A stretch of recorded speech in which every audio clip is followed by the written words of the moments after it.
ये श्री राम। आज का बालकांड का पाठ हम दोहा 232 से आरंभ करने जा रहे हैं।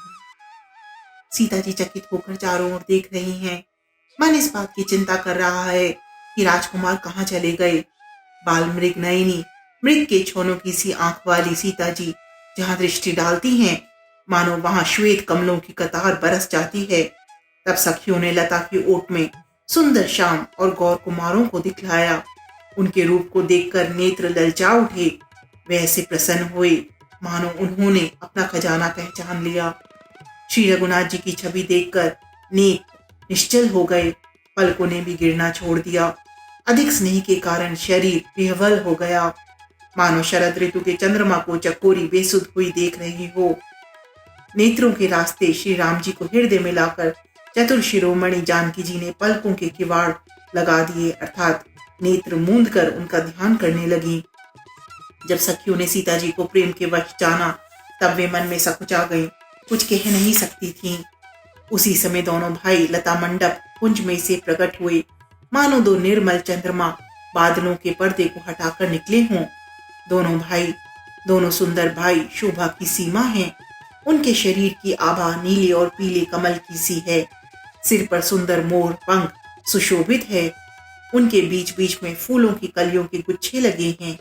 माथे पर तिलक और पसीने की बूंदें शोभायमान हैं। कानों में सुंदर भूषणों की छवि छाई है। टेढ़ी भौहें और घुंघराले बाल हैं। नए लाल कमल के समान लाल नेत्र हैं। थोड़ी नाक और गाल बड़े सुंदर हैं और हंसी की शोभा मन को मोह लिए जाती है। मुख की छवि तो मुझसे कही ही नहीं जाती, जिसे देखकर बहुत से कामदेव लजा जाते हैं। वक्षस्थल पर मणियों की माला है। शंख के सदृश सुंदर गला है। कामदेव के हाथी के बच्चे की सूंड के समान उतार चढ़ाव वाली एवं कोमल भुजाएं हैं, जो बल की सीमा है। जिसके बाएं हाथ में फूलों सहित दोना है। हे सखी, वे सांवला कुंवर तो बहुत ही सलोना है।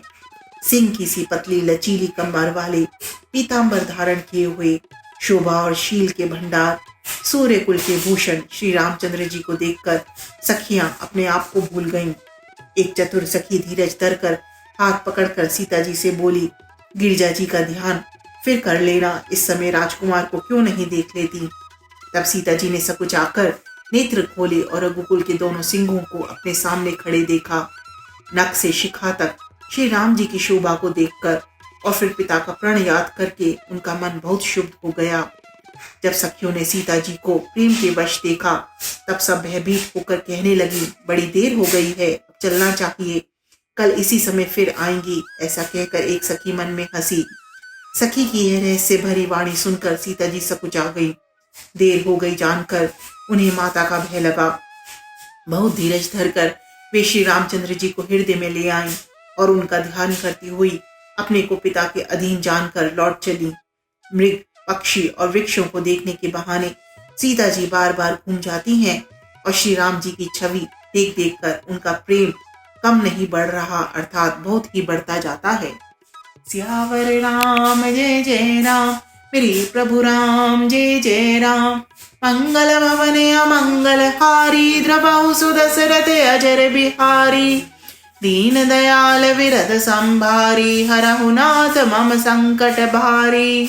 मोर मनोरथ जानऊ स्वामी, तुम सब जानऊ अंतर्यामी।